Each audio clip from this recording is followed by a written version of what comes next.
आज की स्ट्रैटेजी को बेहतर तरीके से समझने के लिए सबसे पहले हम इंडिकेटर सेक्शन में जाएंगे और यहाँ पर सबसे पहले हम लिखेंगे एमए। अब जैसे एमए लिखते तो आपके सामने ये वाला इंडिकेटर आता है, MA average ribbon, moving average ribbon. हम इसको सबसे पहले सिलेक्ट कर लेंगे, ठीक है। सिलेक्ट करने के बाद इसके हम सेटिंग्स में जाएंगे। सेटिंग्स में जाने के बाद यहाँ पे सबके सब एसएमए, इसको हम सबके कर दे, हम ईएमए कर देंगे, ठीक है। सबसे पहले हम इसको ईएमए कर देंगे तीनों को। ये में करने के बाद यहाँ पे 4 है, 4 की आवश्यकता नहीं, हमको 3 की आवश्यकता है। और यहाँ पे सबके सब क्लोज है, तो फर्स्ट वाले को हम कर देंगे हाई, सेकंड वाले को कर देंगे हम ये वाला, ठीक है, और थर्ड वाले को कर देंगे लो। यहाँ पर अब वैल्यू को थोड़ा बदलने की हमको आवश्यकता है। सबसे पहला 20 है, हम इसको कर देंगे 96। थर्ड वाला है, इसको भी 96, और सेकंड वाला थर्ड वाले को, तीनों को 96 कर देंगे। रंग थोड़ा बदल देंगे, फर्स्ट वाले को ग्रीन कर देते हैं, सेकंड वाले को चलिए येलो कर देते हैं, और थर्ड वाले को रेड कर देते हैं। बस हो गया।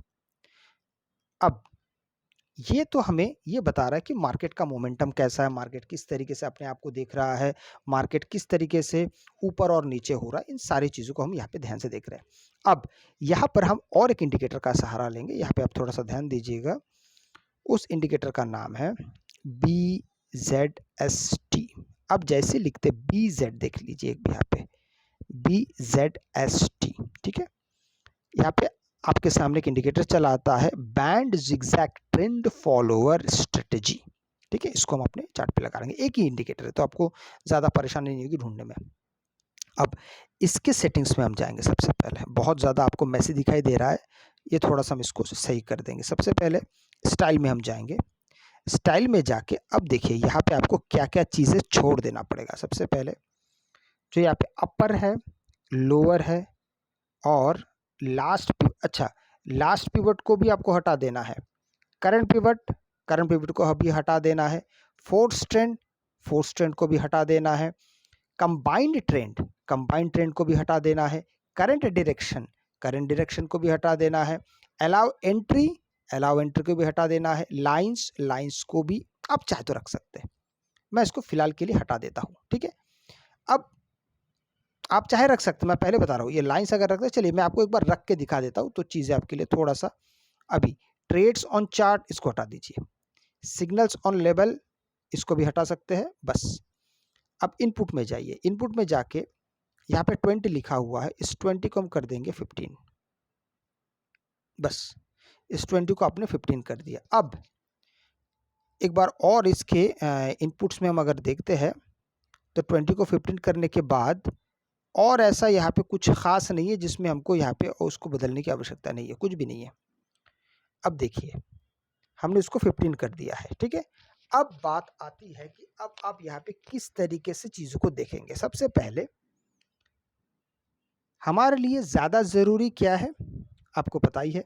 हमारे लिए सबसे ज़्यादा ज़रूरी कि मार्केट अगर इस ईएमए के नीचे है तो हम पुट साइड में जाएंगे, ईएमए के ऊपर है हम यहाँ पे निस्संदेह हम यहाँ पे कॉल साइड में जाने वाले हैं, ठीक है।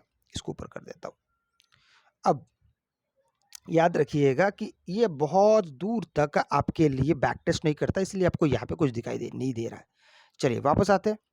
अब चूंकि मार्केट यहाँ से नीचे चला आया है तो हम ध्यान देंगे कि हमारे लिए जब तक पुट का ऑप्शन नहीं आता तब तक हम वेट करेंगे। अब यहाँ पे दो प्रकार की यहाँ पे बातें होती है। हम सिर्फ कौन कौन से तौर तरीके को हम यहाँ पे ध्यान से काम करेंगे, उस चीज़ को एक बार आप समझ लीजिए, ठीक है। वो आपके लिए ज़्यादा पावरफुल तरीके से काम करता है। मैं आपको बताता हूँ जिसमें आप बहुत बहुत बहुत कम होता है कि उसमें आपके स्टॉप लॉस उसमें हिट होते हैं। मैं आपको एक एक करके बताता हूँ। सबसे पहले जैसे मार्केट इस ईएमए के पास आया और यहाँ पे सिग्नल दिया तो सबसे पहले आप यहाँ से एंट्री कर सकते हैं। एग्जिट कहाँ पे करेंगे, जब ये मार्केट आपको दोबारा एक कॉल साइड की तरफ एंट्री दिखा रहा है, आप ऐसे जगह पे आप इसको एग्जिट कर सकते हैं। फिर हम दोबारा वेट करेंगे। वेट इसलिए करेंगे क्योंकि मार्केट जब तक अपने, ये ट्रेंड क्या है हमारा, ट्रेंड है डाउन ट्रेंड, तो जब तक डाउन ट्रेंड में है तो हम सिर्फ और सिर्फ पुट पे ही काम करेंगे। यहाँ पर ध्यान देने वाली बात यह है कि आपको यहाँ पर जब तक ये तो चलिए आ गया है, साथ में प्राइस एक्शन भी आपको एक बार ध्यान देना पड़ेगा। कभी-कभार होता है कि ये इस ईएमए के ऊपर चला गया है, लेकिन ये जो सिग्नल है, ये सिग्नल बना हुआ है, ये पुट साइड का ही सिग्नल है। तो कई बार होता है कि बहुत सारे लोग कन्फ्यूज़्ड हो जाते हैं, इसके ऊपर चला गया है, अब हम पुट की तरफ कैसे जाएँगे? नहीं, अब बिल्कुल ले सकते, यहाँ से मार्केट नीचे चला आया। लेकिन हर बार ऐसा नहीं होता है। कई बार होता है कि मार्केट देखिए यहाँ से हर बार नीचे आया, हो सकता है यहाँ पे भी आया, फिर नीचे आ गया। लेकिन कई बार होता है कि मार्केट तोड़ के ऊपर भी चला जाता है, जैसे यहाँ पे देखिए। हो सकता है कि यहाँ पे वो सिग्नल आया होगा, लेकिन मार्केट यहाँ पे बुलिश बन गया। तो ऐसे समय पे आपका स्टॉप लॉस हिट होता है। तो आप घबराइए नहीं, आप जब इसको प्रैक्टिस करना शुरू करेंगे तो चीज़ें आपके लिए अच्छा यहाँ पे स्टॉप लॉस कैसे होना चाहिए, वो आपको पहले तय करना पड़ेगा। उसको भगवान भरोसे छोड़ने से नहीं चलेगा, आप उम्मीद पे नहीं छोड़ सकते कि शायद मार्केट नीचे आ जाएगा, नहीं। अगर मान लीजिए आपने पुट साइड में एंट्री की है यहाँ पे, अब मार्केट विपरीत दिशा में जा रहा हो सकता है आपका पूरा अकाउंट खत्म कर दे। तो इसलिए आपको स्टॉप लॉस का इस्तेमाल करना ही होगा। अगर आपको वीडियो अच्छा लगे तो लाइक शेयर सब्सक्राइब ज़रूर कीजिएगा। आपसे मैं अगले वीडियो में मिलता हूँ, तब तक के लिए जय हिंद।